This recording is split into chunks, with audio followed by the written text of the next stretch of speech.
Brian Lilly of the Toronto Sun had a phenomenal article that made me think over the weekend.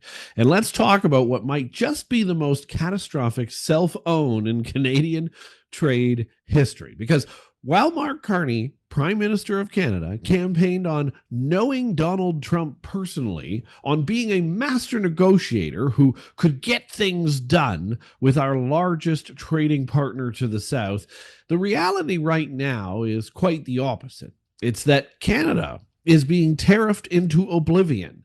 And Carney's only response so far is to shrug and tell us, well, no deal is better than a bad deal.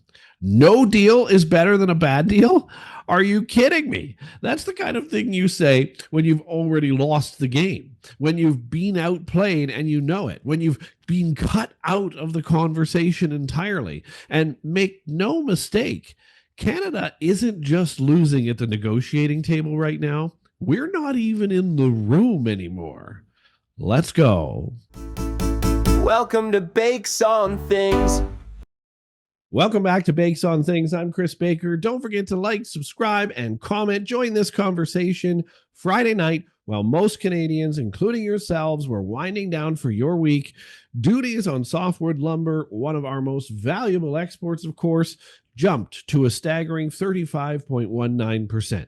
Now, let's put that in perspective. Just over a year ago, under Joe Biden, it was 8%. Then it rose to 14.5%. Then Trump bumped it to 20.5%. And now, over 35%.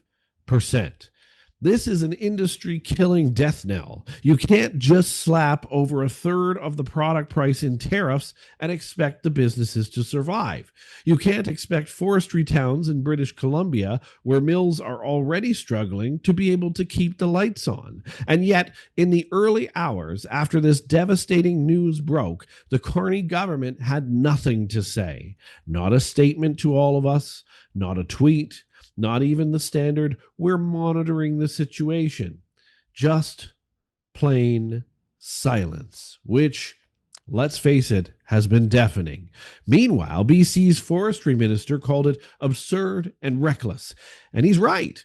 But I'll tell you what's even more absurd and reckless. Pretending that these escalating tariffs are just some sort of passing inconvenience in this country. But wait, that's not at all what you said in the campaign, Mark.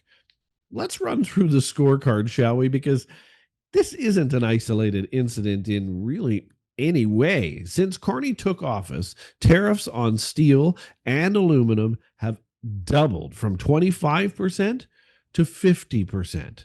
Now, copper, boom, hello, 50% tariff slapped on that one as well. Anything in automotive that's not fully compliant with CUSMA, that's a 50% tariff too. General exports not covered by CUSMA, now 35% since we can't seem to negotiate at all. And now softwood lumber has joined the tariff party at 35%. This really is a death spiral for Canadian manufacturing, mining, forestry, and our export industries. And yet, during the election campaign, Mark Carney stood there in front of you and I, telling Canadians that Trump's tariffs were an existential threat to our economy, and you need to be elbows up.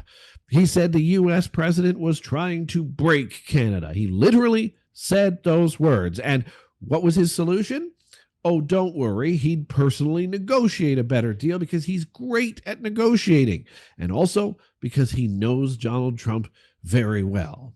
Fast forward to now, and the line has drastically changed. Suddenly, tariffs are no big deal. We'll be our biggest customer ourselves because, as Carney puts it, 85% of our trade with the U.S. is tariff-free. Yes, and that's still the case for the other G7 countries too, by the way, who have managed to secure deals or exemptions. The difference?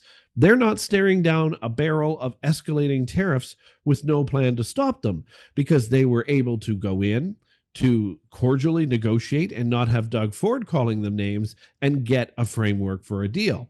Now, let's not forget, just a few months ago, the Trump administration called Canada a top priority. Is that how we feel right now, folks? Are we a top priority for a trade deal? Senior officials, Lutnick, Jameson, Greer, they were all saying Canada was at the front of the line. But that was in March. And now they've stopped taking our calls. The Americans describe Carney's approach as not really negotiating at all, just making demands. And that's brutal, especially when you've got Dougie going on CNN calling him the worst leader in the world. Because in international trade, that's code for these guys don't get it when they say that about us.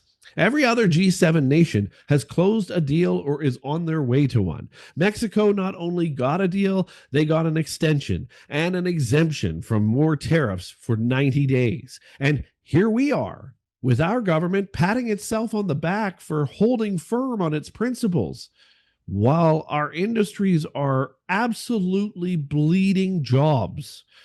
We have to talk about the digital services tax fiasco one more time. I know everybody's sick of this, but this is where the train really came off the tracks if you look back at where we're derailing here. June 26th, Carney talks to Trump. That's the last time, in fact, that he talked to Trump. The very next day, Canada goes ahead and announces it is going to move ahead with the digital services tax after he talked to Trump. A tax the Americans hate and have warned would trigger retaliation. 2 days later, Trump walks away from the negotiating table completely. And what does Mark Carney do?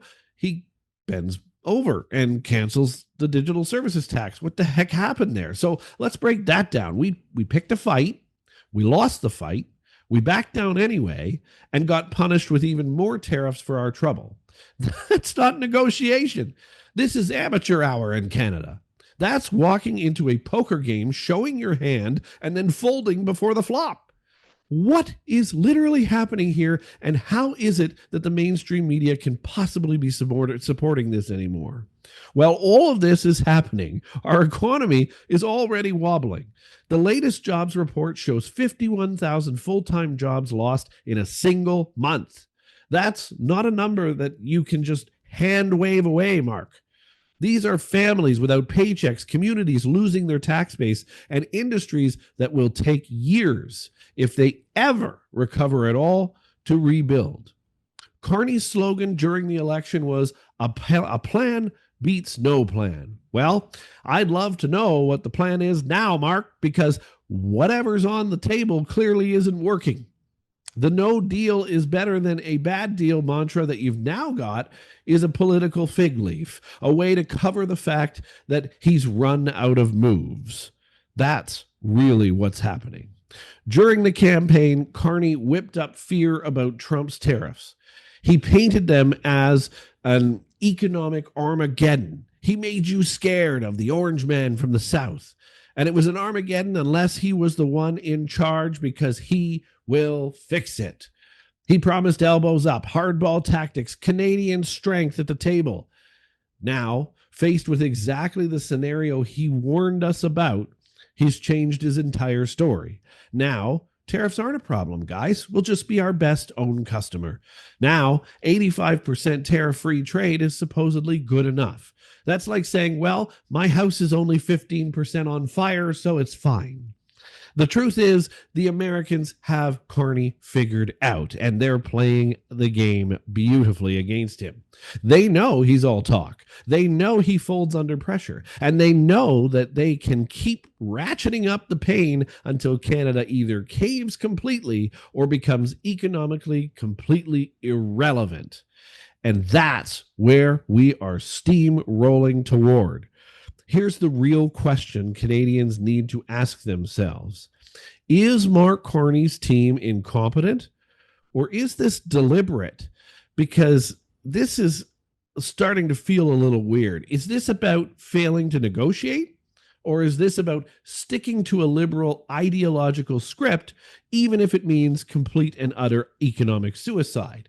Because let's be clear, other countries are getting deals. Liberals, whether you like it or not, if you want to call it a framework or not, they're getting something. Some even getting better than before. Mexico managed to keep exemptions. Japan, the UK, and the EU, they all got something. We got tariffs, job losses, and lectures about why we should be grateful and should be our own customers. This is falling apart, and it's falling apart fast. This isn't just bad luck. This is a failure of leadership, a failure of strategy, and a failure to protect Canadian jobs and industries. It's a pattern. Announce big promises, pick a fight you can't win, back down too late, and then tell Canadians to just live with the consequences. We'll be fine just trading with the 40 million of ourselves. No deal might be better than a bad deal in some abstract policy seminar, but in the real world, where mills are closing, miners are being laid off, and exporters are being priced out of the US market, no deal means no work, no paychecks, and no future. If Mark Carney's plan is to just sit on his hands until Trump magically changes his mind, then we're in for a long, cold, and jobless winter in this country. And Canadians deserve to know that before it's too late. Don't forget to like, subscribe, and comment. This has been Bakes on Things. Can't wait to hear your conversation. What are we going to do about this? Is this something the Liberals are ever going to realize? Thanks for being here. We'll catch you tomorrow.